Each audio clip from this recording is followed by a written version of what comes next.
Japan falls to record low 125th place, staying at home with your kid's face with rolling eyes.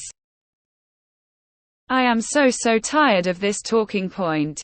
Historically, only a small fraction of women, the white wealthy, ever got to easily opt out of the labor market to exclusively focus on childrearing and homemaking. It is a blip in history. Women have always been stuck doing all types of skilled labor, usually without any compensation. What actually happened throughout history was that married women took up the second shift because before the Industrial Revolution, most people worked from home at family-run businesses. Women's careers were usually working as assistants in their husband's profession. It's just that they never got credit or wages for their work. This is all assuming your family was not enslaved or serfs. A farmer's wife was expected to milk the cows, go to market to sell eggs, harvest the fields. An innkeeper's wife was expected to change and wash linens, collect payment, and keep the books. A winemaker's wife stomped on grapes, bottled product, get the idea. All of that on top of all the repetitive domestic tasks: cooking, cleaning, elder care, and birthing, nursing, and raising the children who, as soon as they were 5-6, would need to start helping out too. Zero leisure time. Plus, having a husband you can't legally divorce is basically having a boss who controls all your income. He has full control over your working conditions.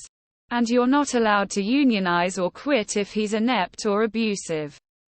He can run the family business into the ground, leaving your family destitute. And you'd have no recourse. This shit is not new. And it is so exasperating seeing this myth that feminism is the reason women have to work now. Repeated over and over and over.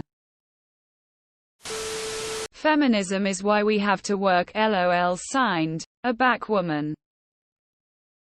Abigail Adams is a great example. Her husband was away for years at a time. And she managed everything, including his correspondences. He would have been lost without her. Women have always worked. We've just somewhat recently won the right to be paid for the work. I blame trickle-down economics for that. My dad supported us on one income in the mid to late 70s. The Reagan years made it necessary for my mom to get a job. Very much this. I also hate it when it's put as feminists fighting for the right to work. It's such a classist point of view. Also, don't forget spinning and weaving. I recently read a great book, Fabric, by Victoria Finlay, about the history of textiles. A lot of women's work, and men's in many configurations too, was producing textiles which were then sold. It's like they think nursing and teaching were both invented in the 1970s. Bank tellers have traditionally been women. Telephone operators, corporate secretaries, waitresses, flight attendants, hotel maids. Women have always been a part of the workforce. Even pre-industrial revolution. Yeah, women were home with the kids. But so were men. Because you lived on your farm, or above your workshop, or out back of your bakehouse, etc. Everyone's work was at home. The idea of work outside of the home and home not contributing to the household is incredibly new. This take also ignores the working class women who have always had to work. The Triangle Shirtwaist fire victims were mostly single immigrant women. Women also had paid jobs a lot of the time. Idea that women were even only doing unpaid labor is insane.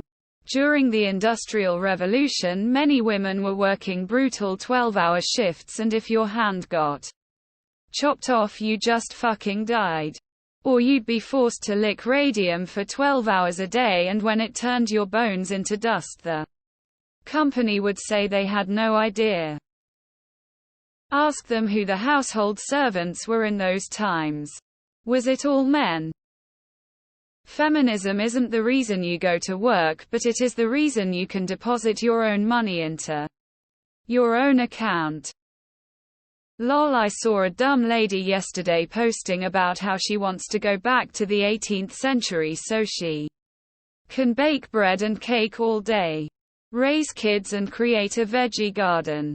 Honey, that's not how life was like back then. Tears of joy, tears of joy, tears of joy.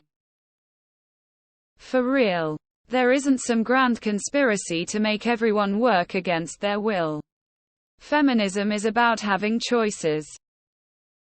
Emily Roebling built a goddamn bridge for her husband's CUS. He got sick. And it's the Brooklyn Bridge. Of course it's the feminists and not the fact that being a stay-at-home mother means your family can survive on one salary, and that's less and less common with wages not increasing with inflation for 30 damn years. If you have the means and choose to stay at home, then great. Raising kids is hard work. But many don't have that luxury, and it ain't because of feminism.